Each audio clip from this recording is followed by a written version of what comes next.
केरल से तिरुवनंतपुरम जाने वाले रास्ते के बीच में पड़ने वाली सुरंग की है, जिसे सब लोग भूतों की सुरंग के नाम से जानते हैं। इस सुरंग के अंदर जो भी जाता है वो दोबारा लौटकर कभी वापस नहीं आता। एक दिन राकेश नाम का एक आदमी अपनी बूढ़ी माँ और पत्नी के साथ गर्मी की छुट्टियों में तिरुवनंतपुरम घूमने जा रहा होता है।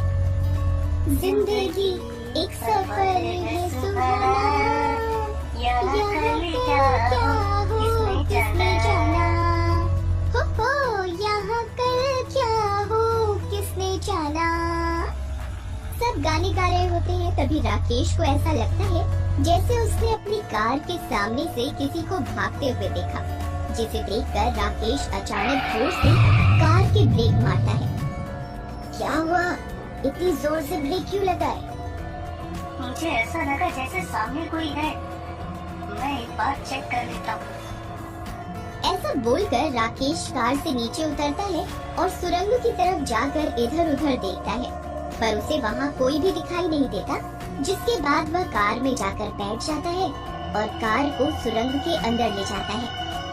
सुरंग के अंदर घुसते ही राकेश को सामने का सब कुछ दिखना बंद हो जाता है, जिसकी वजह से राकेश कार वहीं रोक देता है। ये सब क्या है? कुछ दिखाई क्यों नहीं दे रहा? यही मैं भी सोच रहा हूँ। सुरंग का दूसरा हिस्सा भी नहीं दिख रहा। तभी उन्हें वहाँ किसी के हंसने की आवाज सुनाई देती है, जिसे सुनकर सब बहुत डर जाते हैं। मानते नहीं तुम लोग? आ जाते हो यहाँ मरने। भूती को अपने सामने देखकर राकेश का पूरा परिवार बहुत डर जाता है और इसी वजह से वे अपने आप को कार के अंदर लॉक कर लेते हैं, पर इससे कोई फर्क नहीं पड़ता और वह भूत भूती का जोड़ा उन सब को मार देता है। इन्हें तुमने क्यों मारा? ये मेरे हिस्से के लोग थे। मेरा गुस्सा शांत नहीं हुआ। It's my choice. भूत की बात सुनकर भूती गुस्से में वहाँ से गायब हो जाती है। जिसके बाद बहुत दिन बीत जाते हैं, लेकिन उनकी सुरंग में कोई भी इंसान नहीं आता, जिस वजह से उस भूतिया पति पत्नी के जोड़े की नोक-झोंक बढ़ जाती है। अगर और एक दिन यहाँ कोई इंसान नहीं आया जिसे मारकर मैं अपना गुस्सा शांत कर पाऊँ, तो तुम्हारे लिए मुझसे बुरा कोई नहीं होगा। वैसे भी कोई नहीं है, मुझे नहीं रहना यहाँ। ये दुनिया के बिग बॉस, मुझे नहीं रहना यहाँ। मुझे बाहर निकालो। तुम्हारा मेरे साथ 7 जन्म का कॉन्ट्रैक्ट है, जिसकी मंजूरी उसी बिग बॉस ने दी थी। अब इसमें वो भी तुम्हारी कोई मदद नहीं कर सकता।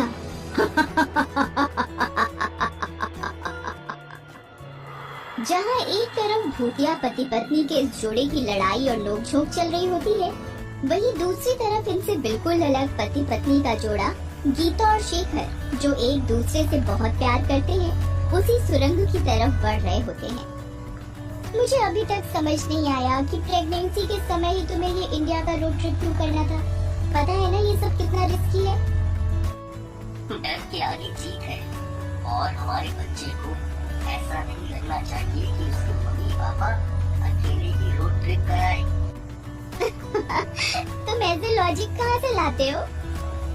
बस तुम्हारे चेहरे पर हंसी लाने के लिए अपने आप निकल आते हैं। ऐसी ही बातें करते हुए, गाने सुनते हुए और बीच बीच में किसी न किसी जगह आराम करते हुए गीता और शेखर अपनी इंडिया के रोड ट्रिप का आधा सफर पूरा करते हुए केरल पहुंच जाते हैं।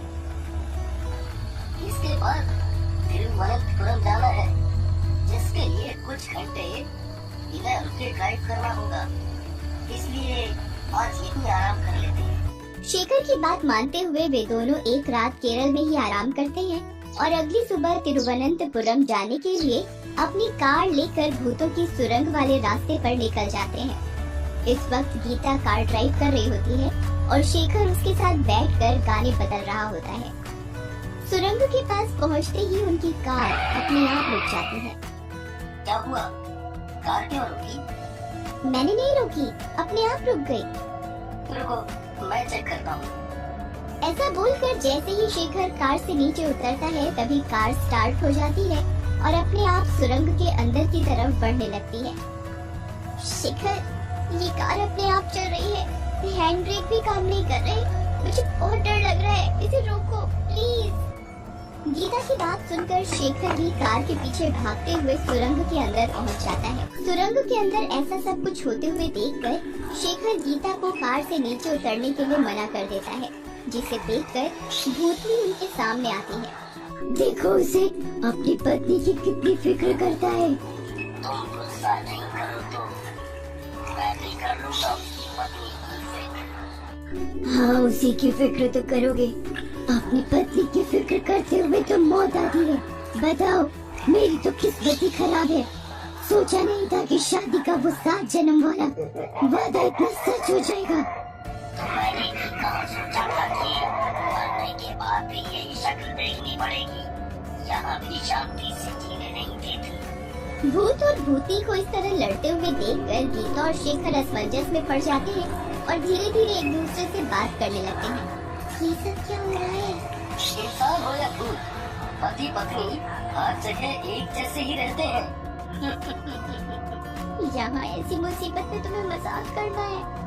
फिक्र मत करो, मेरे पास एक आइडिया है। ऐसा बोलकर शेखर भूत भूतनी की लड़ाई के बीच में खुद बोलना शुरू कर देता है। आप दोनों इतनी लड़ाई क्यों कर रहे हो? देखो, मैं और मेरी पत्नी अभी एक साथ मरने वाले हैं और हम खुश हैं कि कम से कम किसी एक को दूसरे के बिना अकेले नहीं रहना पड़ेगा। भाई, ऐसा कर, मरने के बाद मेरी वाली को भी साथ ले जाइयो। पर एक बार आप उनकी बात तो सुनिए, गुस्सा पूरी तरह बाहर आ जाएगा तो प्यार अपने आप बढ़ जाएगा। इसने कभी सुनी है मेरी बात जो आप सुनेगा? अगर सुनी होती तो आज हम जिंदा होते। ऐसा बोलते हुए भूतनी गुस्से में कार के बोनेट से उठ खड़ी होती है और शेखर को हवा में लटका देती है। मुझे गुस्सा आ रहा है, अपनी पत्नी को कार से बाहर निकाल नहीं तो उसे वहीं मार दूंगी। नहीं, प्लीज उसे मत मारो, मुझे मार दो। नहीं, आप उन्हें कुछ मत करिए, मैं बाहर आती हूँ। इसके बाद गीता जैसे ही कार से बाहर निकलती है तो उसे देखते ही अचानक भूती का गुस्सा शांत हो जाता है और वो शेखर को छोड़ देती है। तुम प्रेग्नेंट हो?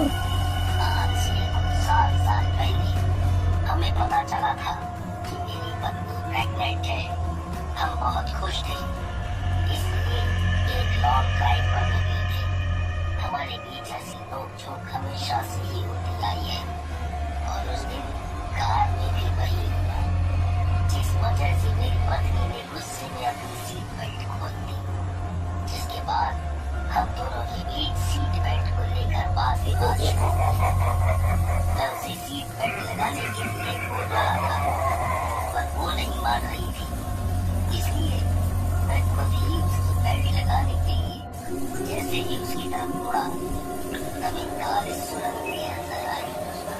अचानक अंधेरा होने से मुझे सामने का कुछ नहीं दिखा और हमारी कार वहाँ खड़े हुए सरियों से भरी एक ट्रक से जाकर टकरा गई। बेल्ट न लगी होने की वजह से मैं सामने वाले शीशे से बाहर सरियों के ऊपर जाकर गिरी, जिससे वो मेरे अंदर घुस गए और वही कार के अंदर बैठे हुए एक सरिया इनके गले के भी पार हो गया और इस तरह हम दोनों के साथ हमारी वजह से हमारे बच्चे की भी मृत्यु हो गई। बस तभी से हम एक साथ इस सुरंग में फंस गए, पर हमारी लड़ाई और नोक-झोंक तभी कम नहीं हुई। हम आज भी हर रोज लड़ाई करते और फिर जब कोई इंसान यहाँ आता तो हम दोनों ही अपने गुस्से को शांत करने के लिए उसे मार देते हैं। पर हम तुम्हें नहीं मारेंगे, हमारा नहीं तो तुम्हारा बच्चा ही सही दुनिया में जरूर आना चाहिए।